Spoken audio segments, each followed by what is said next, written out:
I can smell your chili. I can smell it too. Getting crispy. That was good chili. Well, here's an interesting thing. Like, sometimes people say you have to, something's done cooking when, the timer goes off or when you see it. But some people say you can cook by smell more than anything. I can smell chili, so I'm guessing that means it's done. Maybe it's... Coming up on Need to Know, it is National Waffle Day. We experiment with the viral trend, Can It Waffle? And we celebrate Women's History Month. That and everything else you need to know.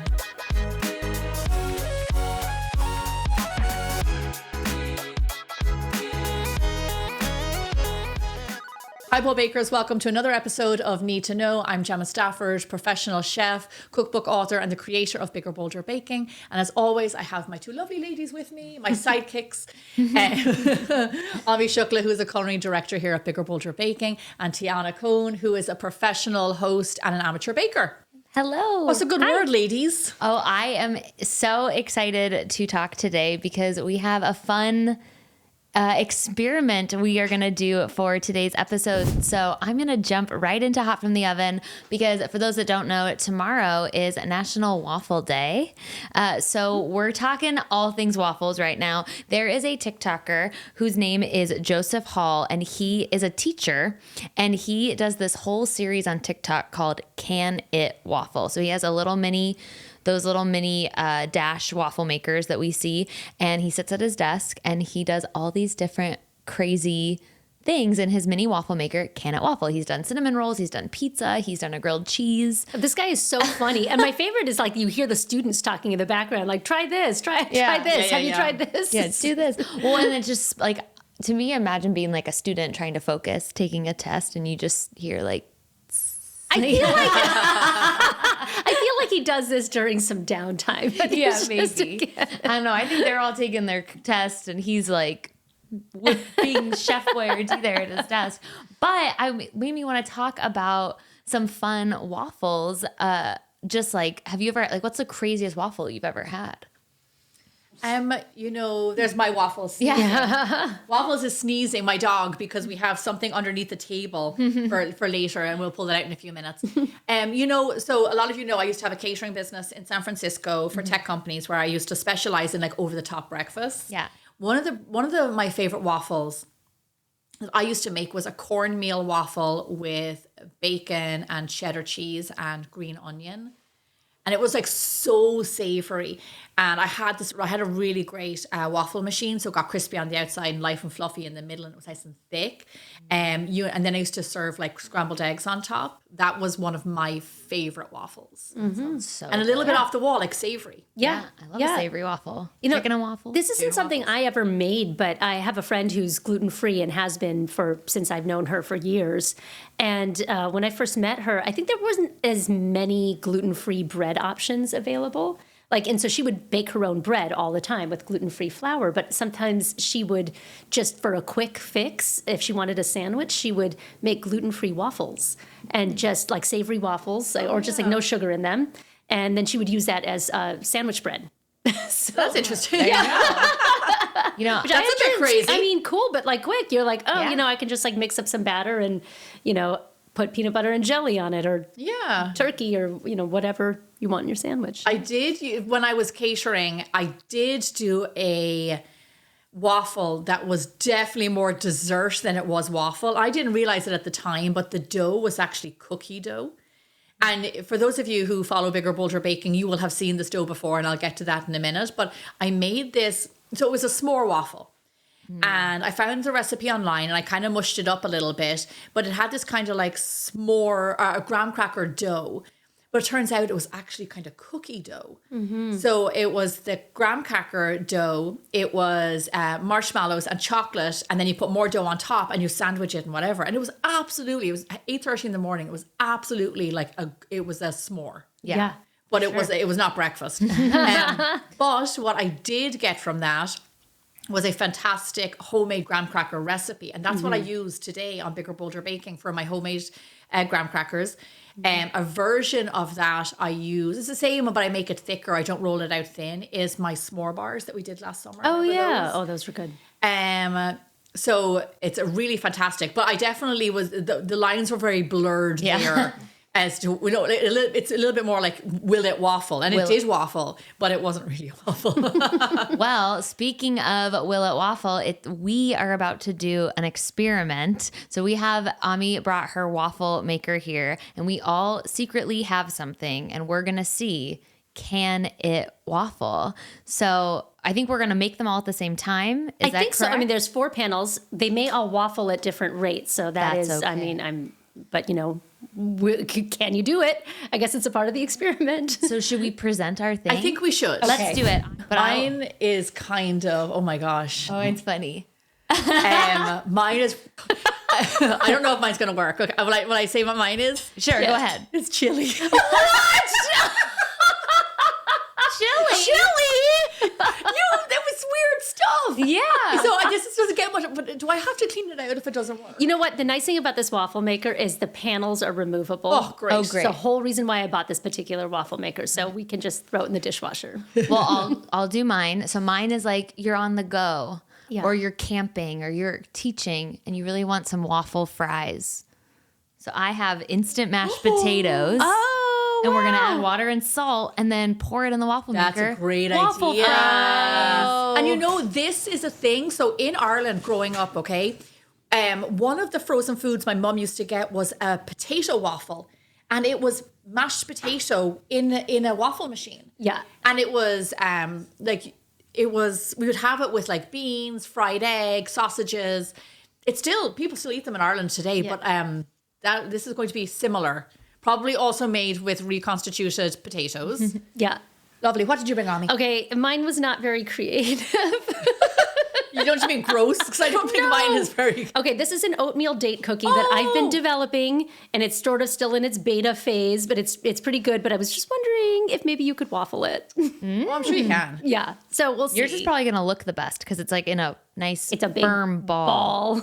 Your potatoes come together. Will we do this, ladies? Let's Okay, do it. here we go. Let's bring out the I would waffle say don't maker. get too close to my one. Do everything just in case it spills over, and then we won't have a difficult time, hopefully. And I would do the top too.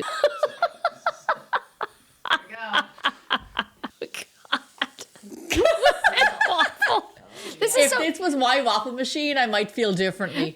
Sorry, Ami. Is that even going to squash? It will. See. Okay. All right, ready?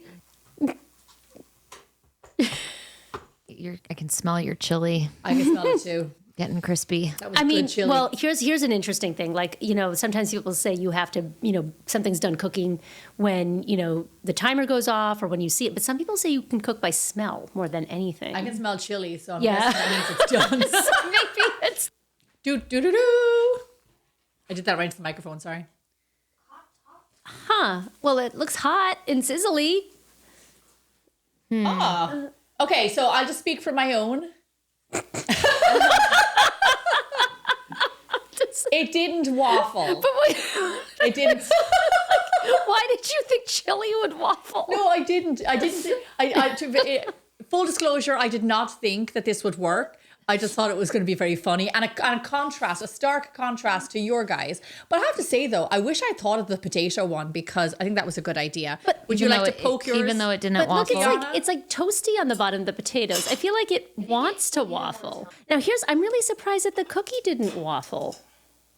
I thought the cookie would have definitely waffled. In your cookie's defense, I think Gemma's chili juice got in it. No, do you know what? You gonna eat it? In my defense, I think the best one might be the chili. Not because it waffled, it didn't.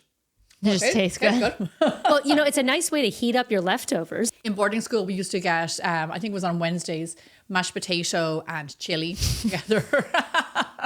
So this is bringing me right back. With a little bit of oatmeal cookie. I just tried some of that cookie and it tastes like chili. Ew. Okay, lovely. Well- did it waffle? It didn't. It did didn't not. waffle. Okay, moving All on. right, let's turn this bad boy off. Now, Ami, there you go. You can take that home with you. And I'd say give it a bit of a soak. yeah, I think it'll be fine. So anyway, that didn't work. But there are lots of other types of waffles out there. In addition, we talked already about the Belgian waffle. So I wanted to see if you have ever had or heard of any of these. There's the Liège waffles. There's American waffles, which I think this list is classifying that as like frozen Eggo waffles. Oh, okay. Unless there's a different type of American waffle that I don't know about. Potato waffles, pizzelles, Brussels, bubble waffles, and the Stroop waffle. Yummy. Waffle. I've been wanting to try those bubble waffles. I see them on TikTok all the time. Yeah, I still haven't had one. Yeah, me neither. There's definitely places in LA that do that. 100%. Oh, yeah, for sure. Yeah. And then, of course, the waffle cone. I love waffle cones. Yes. But no, I hadn't heard of a lot of these. There was one that I had that I actually made it my mission on the last day of our vacation, last summer vacation to Amsterdam. We went to the stall in a market in Amsterdam that the guys who created the Stroop waffle. Mm-hmm. Stroop waffles are like the cookie, almost like a waffle cone, like just that like flat round like cookie. They put like hot caramel in the middle and then they sandwich them together. And we all know them because you see like Stroop waffles in like they're even if you go to like certain supermarkets or even department stores, you'll see Stroop waffles. These guys invented the Stroop waffle. There was a queue around the corner. There was a line around the corner to get them. They were so delicious. They were really, really good. You have to eat them fresh. Like you kind of think like, what's the big deal about a Stroop waffle? You have to eat it fresh. And we had some other ones in Amsterdam and they were made like that day maybe, and it was like it wasn't worth it. I will tell you, this is a bad mum moment. They gave us a few Stroop waffles to like I ordered like a few. And we carried them over and I had them in my hands and I had one, I had one in each hand and one of the Stroop waffles dribbled onto George's hair and the caramel got in his hair. Oh no. I still to this day I think about it. I have photos of it. He was eating his Stroop waffle. He was so much shorter than me, you know. Yeah. He was down there. Yeah. And it just dripped on his head. It wasn't hot though. It wasn't hot. But he was kind of like, is there caramel in my hair? Aww. Did it come out? Yeah, it did. Yeah, later. We had to get him into the bath later to get it out. Because the caramel like hardened. Yeah. Oh, it didn't harden, but it was like, it was sticky. Yeah. Aw. Well, I know you have a pizzelle machine. I do. Yeah. Which I use that machine also to make ice cream cones with my waffle cone batter, which is on biggerbolderbaking.com. And then we also, for those of you who don't know, have a really awesome Eggo waffle. Because when we used to come as a family to America on vacation, we used to get Eggo waffles in the freezer. And for those of you who don't know, you can like they're homemade waffles that are already waffles that you can put in your toaster to like toast up. And I have a homemade version of those on biggerbolderbaking.com and they are so good. We make them all the time. That sounds good. That was like you mentioned earlier, your waffle was like a dessert. Growing up, our dessert, my mom would take Eggo waffles at night and then ice cream and do a waffle ice cream sandwich. Yeah, I've seen people do that. And that was like our dessert. And sounds it was delicious. So good. Well, we've talked a lot about waffles, but now I'd really love to get into a bigger topic here for this episode. You know, March is Women's History Month. So as we go into In the Mix, I'd love to talk about some women who actually have kind of pioneered and paved the way for bakers today, including the two of you, because this is a woman's podcast. And so it's exciting and we should celebrate it. So I'm going to kick things off with our first pioneer, Amelia Simmons. Amelia Simmons was America's first published cookbook author, American Cookery, in 1796, which featured many early American baking recipes. It introduced the recipes for things like cornbread, pumpkin pie, and cakes, establishing them as staples in American baking. Isn't that kind of so cool? Yeah, amazing. Yeah, well, I think up until, like around when Amelia Simmons was alive, there were a lot of the cookbooks used in America were from England. And so there were a lot of things that didn't necessarily speak to then emerging American tastes, what crops and, what kind of foods we had available. She did a lot of her recipes were larger scale cooking, big cakes, big stews, all of that. Yeah. But one fun, interesting fact that I learned as I was reading about her was that she was the first person, as far, at least according to the article I read, to use the Danish word "kookje" in her cookbook, which she spelled then cookie, Cooky, and it has become cookie. Oh, wow. Cookie. Yeah. So she invented the word cookie. Well, I mean, it came from. She didn't invent, but it sort of emerged from. Yeah. From, and I think that's one of the first times we see cookie in print. Wow, Yeah, that's fascinating. so cool. Yeah. Well, Ami, you were just actually telling us about something you heard recently on NPR about another female cookbook author. Yeah, Melinda Russell. So she was she was the first African American cookbook author. She had a son who was disabled. And but she did very well with her pastry shop. And this was like right around the time of the Civil War. And she was free, but it was, kind of volatile times. But she did well. She saved up a lot of money. And then I think after about 6 years, her store was robbed and she lost all of her money. So after that happened to her shop, she moved to Michigan. And then it was at that time that she wrote a cookbook to support herself and to also help people. And that was something that she had said in her cookbook. Yeah, so if you go to melindarussell.com, there are people who are working on, the recipes were written a little differently then. They were not not the way we would normally read. We would read recipes now. So they're working on updating her recipes. And so you can find some of her recipes on melindarussell.com. If you are interested in making any of her cakes, I think there's a few cakes on there. And it's interesting, there's some flavors that were a lot more used then. Like she doesn't have a lot of vanilla extract in her baking, but there's a lot of rosewater and nutmeg, which were much more popular flavors at the time. Yeah, more accessible. And I think that NPR article was saying that they're going to re-release her cookbook. Yes. They're going to reprint it. Yeah. Yes, I think as they're working on. Oh, and actually, something interesting. I did see there was a call out for people who might be interested in testing some of these recipes, like taking some of these old recipes and trying to figure out what she may have meant. What these proportions were. And trying to, maybe comparing them to more modern recipes of cakes or whatnot, and saying oh, this was probably a teaspoon of this or a tablespoon of that, or and seeing how those work out. So if you want to get involved, check that out. It might be cool. Yeah, very fascinating. Yeah.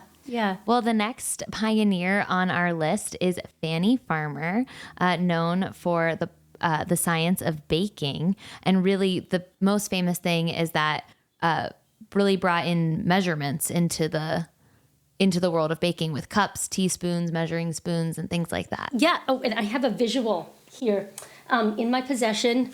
20 years ago, almost 20 years ago, I got married, and one of my brother's dear friends, who is now an accomplished chef and owns his own restaurant, gave us this book. It's the Fanny Farmer cookbook, which has been very well loved. As you can see, it's coming apart. But one of the things that I love about this, it's very, very simple. If you take a look, it's no color pictures. That's the way Irish cookbooks so much information. But I love it. There's so much information. It is such a basic book. There's a lot of, and a lot of times I'll go into her muffins and her pancakes, and she's got such great recipes. We go to these flashier, fancier cookbooks, but there's so many things when you go find these authors, these cookbook authors from a long time ago. A lot of times they did things first. And you're this, okay, so here's my favorite thing. I was just recently looking through cottage cheese griddle cakes. What? She did it first. It wasn't on TikTok. Oh, no way. Cottage cheese griddle cakes. There it is. Fanny Farmer did it. Wow. Way to go, Fanny. So we have Way her to go, blame. Fanny Farmer. Yeah. So I don't know a whole lot about her, and only when we would talk about recipe research and things like that, you would bring her up. So I really, I was just really unfamiliar with her. Yeah, she was working as a housekeeper for someone, and her employer encouraged her to go to cooking school. Her father had always encouraged her at that time to read, and he encouraged her to be educated.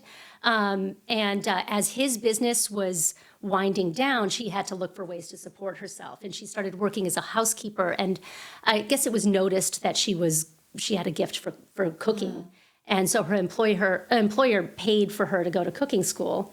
she went to the Boston Cooking School, and then a year after she graduated from that program, she started teaching there and then eventually became a director there and had opened up her own place, the Fanny Farmer cookbook. And tell me, when was this published first? This was originally published in 1896. Oh, wow. Under the title The Boston Cooking School Cookbook.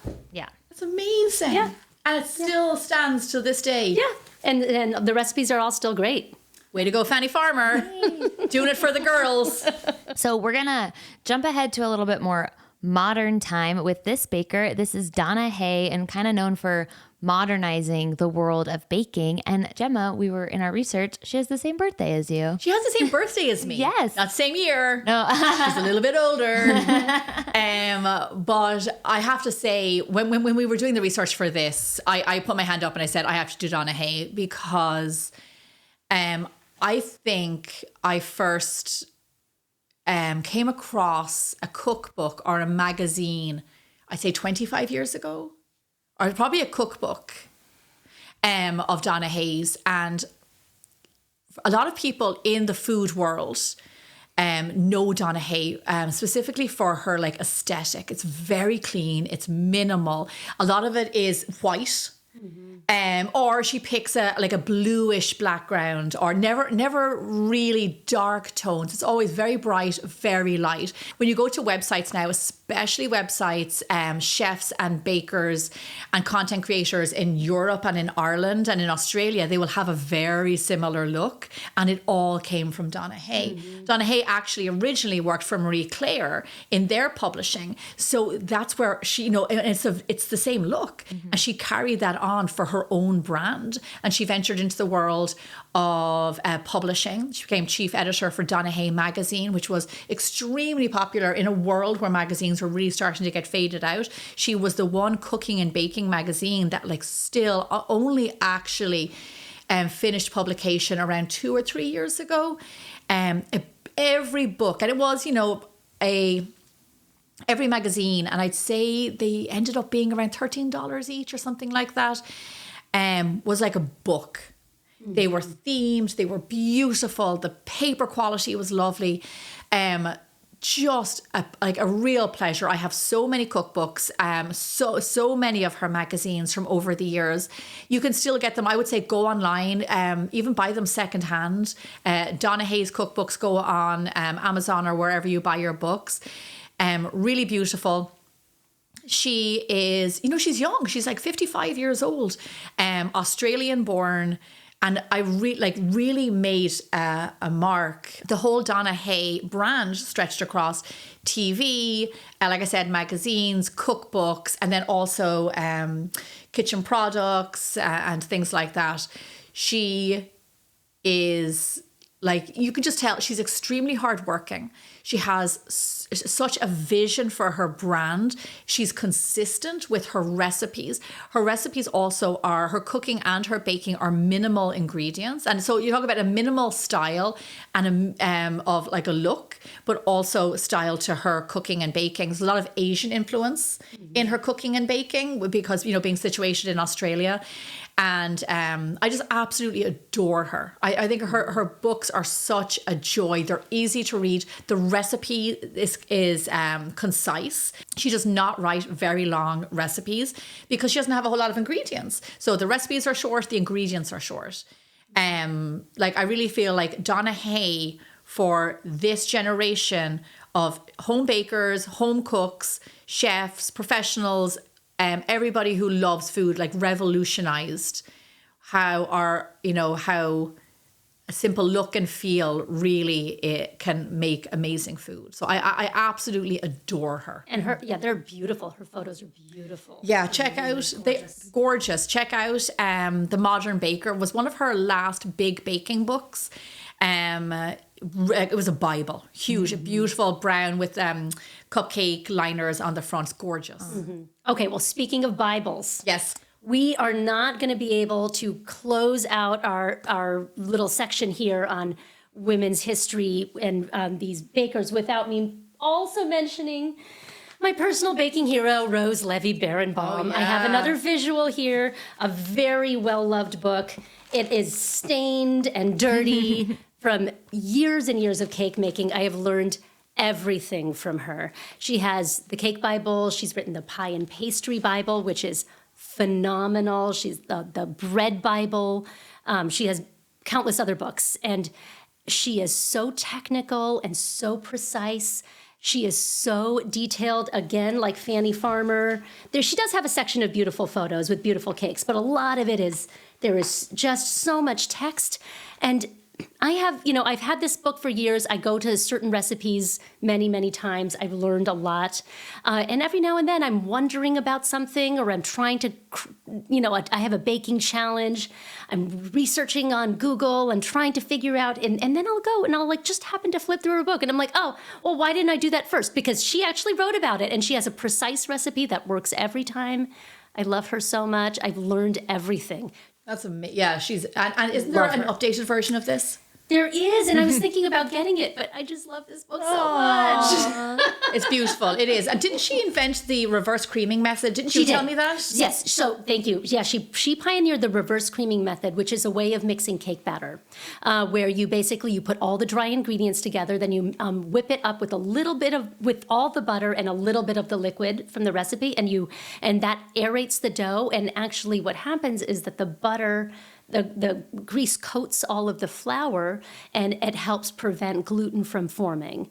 And so then when you're adding the rest of your eggs in your liquid, your cakes are a lot lighter, a lot more tender. Then you don't have the same, you don't worry the same way about developing too much gluten in your cakes. Yeah. So you can do that. You can actually, if you get this book and learn her method, you can apply that to just about any cake recipe, which is what I always do.